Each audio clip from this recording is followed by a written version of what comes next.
more left to give.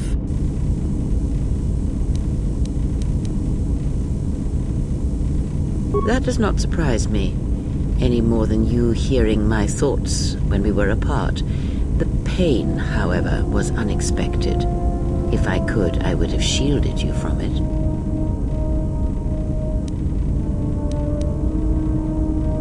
Save your pity. I am here to save you, not the other way around.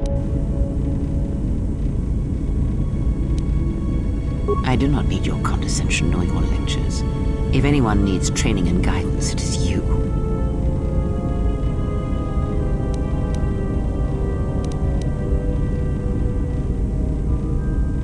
I do not know if it is possible, and I fear that had the pain been more intense, the consequences would have been more extreme.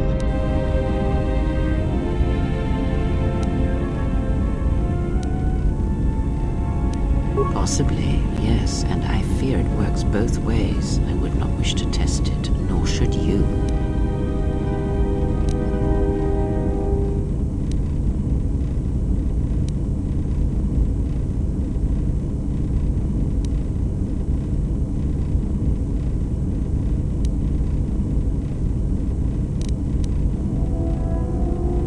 When battle is upon us, I suspect our minds are prepared enough to shield each other from the pain. I think we shall not have a repeat incident of what happened at Paragus. I confess its nature eludes me as well, but the bond is strong, and its roots run deep. It seems the force flows easily between us. When one of us manipulates the force to heal or strengthen ourselves, the other is aided as well.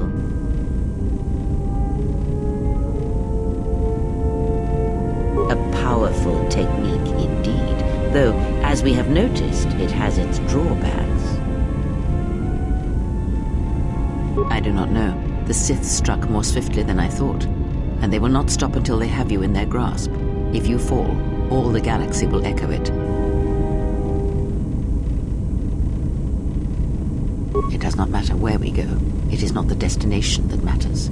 It is the journey. All paths will take us to the end, whatever it may be, and no matter how strongly we fight against it. For now, we are bound for Telos, and that is enough.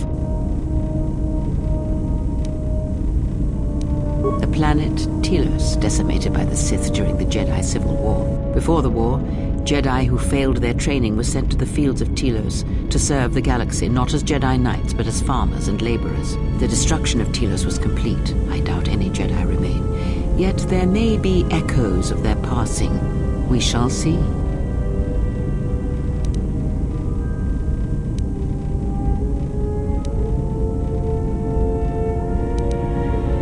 Then I am left with nothing more than we had already. My faith in you and your ability to meet what comes.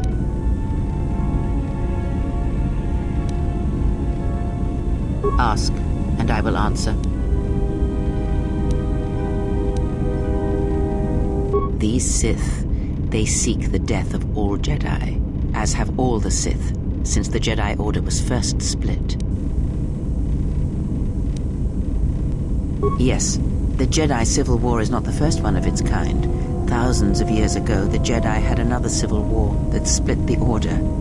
It was a terrible thing. A faction among the Jedi abandoned the teachings of the Order, following their own path.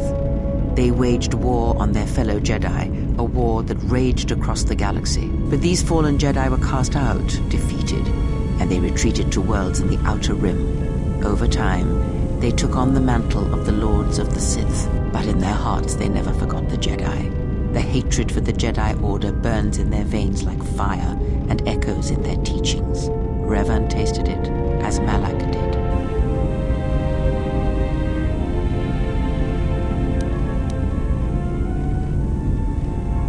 In a manner of speaking, they are different from Malak in that they are concerned only with the destruction of the Jedi.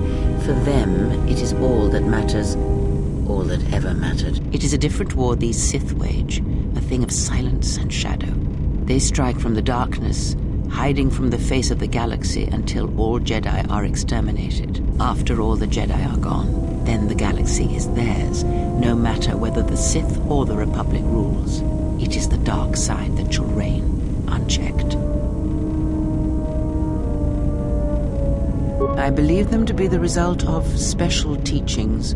Their apparent weakness against you is evidence of this. Those Sith assassins can sense their prey through the Force. It is like a hunger. They feed and grow stronger when they are near Force sensitives. The stronger their prey is in the Force, the deadlier they become. As long as you were cut off from it, you were able to evade their sight. But after Paragus, I fear that you will be no longer shielded from their eyes, or the eyes of their masters.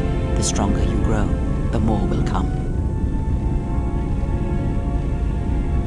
Ask, and I will answer.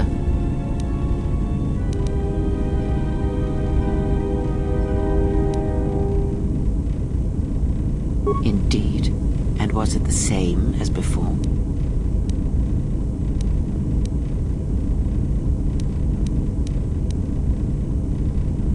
If my suspicions are correct, perhaps the damage the Jedi Council did was not as permanent as they thought.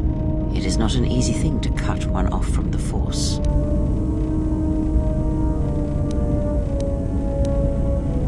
What did you believe? That you suddenly lost your connection with the Force without reason?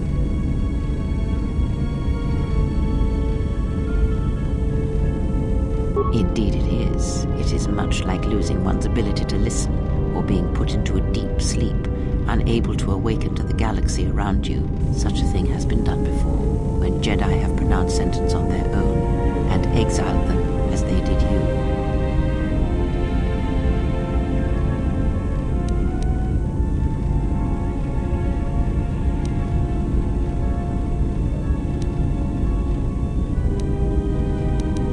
It is possible that such a thing can be undone. Still, even so, the chances of the Jedi undoing such a thing for a traitor is a slim thing at best, assuming they yet live.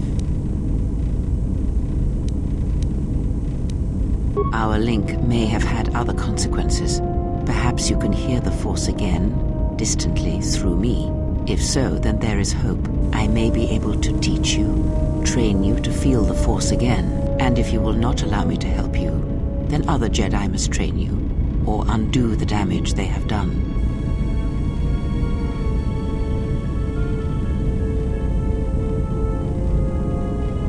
Then I am your only hope, as you are mine. We are a sad pair, you and I, to defend the galaxy against such a thing. I offer to train you to become strong again, to know the ways of the Force, and to hear the Force sing within you as it once did.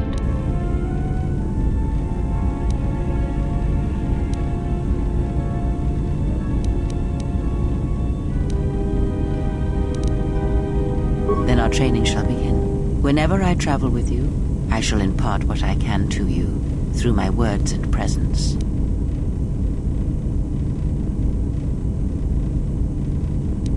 Ask, and I will answer.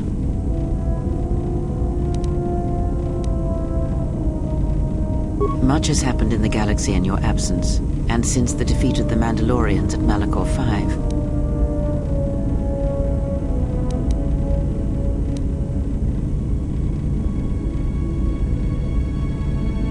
It is a tale you already know well.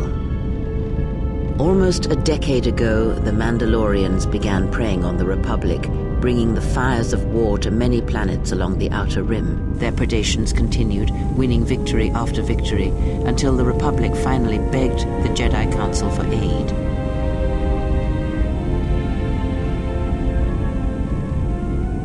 Indeed, the Jedi Council counseled caution and patience to assess the Mandalorian threat as the Outer Rim burned. 2 Jedi Knights, Revan and Malak, defied the Jedi Council. They challenged the Mandalorian fierceness and brutality on the battlefield with a viciousness of their own. Revan's entrance into the conflict marked the true beginning and end of the war. It was Revan who drove the Mandalorians back into the unknown regions.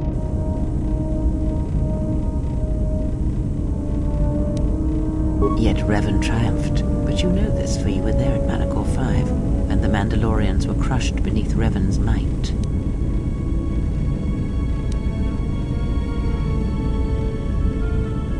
You speak the truth.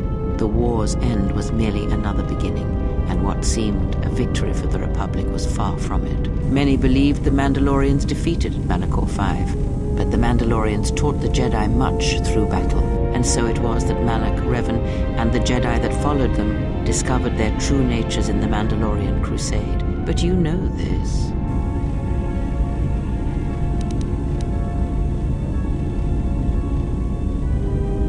Did Revan fail? Or was it the failure of the Jedi teachings? A question for another time, perhaps. As Revan and Malak fought the Mandalorians in battle after battle, they grew to despise weakness, just as the Mandalorians did. In the end, the Mandalorians had taught them through conflict, shaped the Jedi, and turned them into a weapon against the Republic.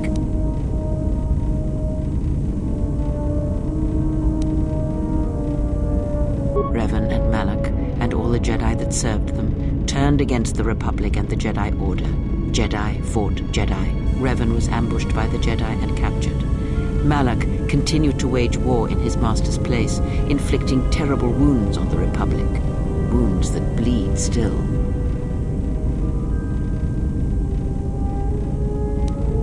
As all Sith do without a strong enemy, the Sith turned on each other. Revan escaped the Jedi and returned to finish Malak, and that was the end of the Jedi Civil War.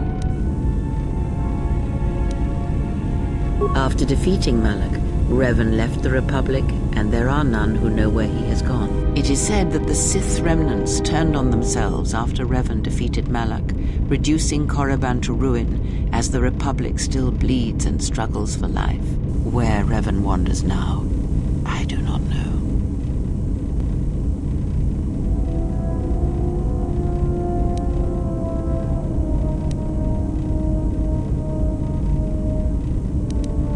It would seem that way from a certain point of view, perhaps. The Jedi Civil War left wounds that have yet to heal. We shall see if the Republic has the strength to survive.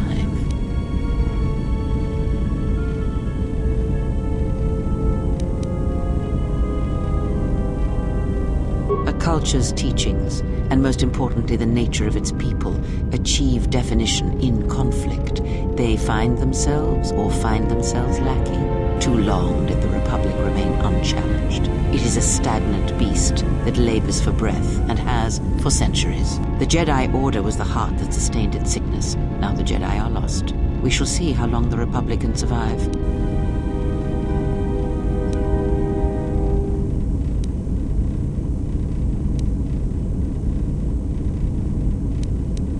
We shall see. The Jedi Civil War cost the Republic much. The resources of the Sith seemed limitless, the Republic's was not. Fleets of warships, soldiers, and people were lost.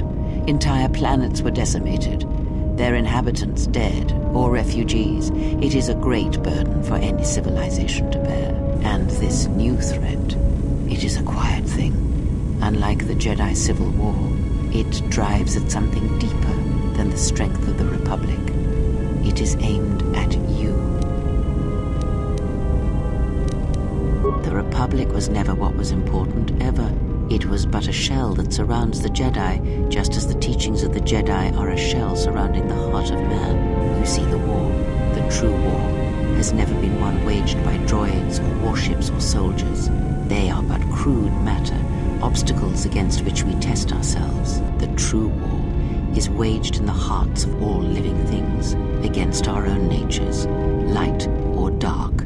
That is what shapes and binds this galaxy, not these creations of man. You are the battleground, and if you fall, the death of the Republic will be such a quiet thing, a whisper, that shall herald the darkness to come.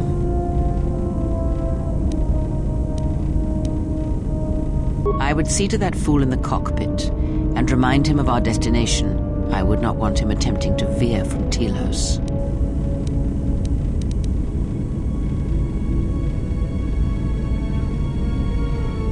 He is a fool and an imbecile. His potential lies downwards, not up. Watch that one. His thoughts are slippery. I do not trust him, and nor should you. Such a man serves himself first, and his allies next.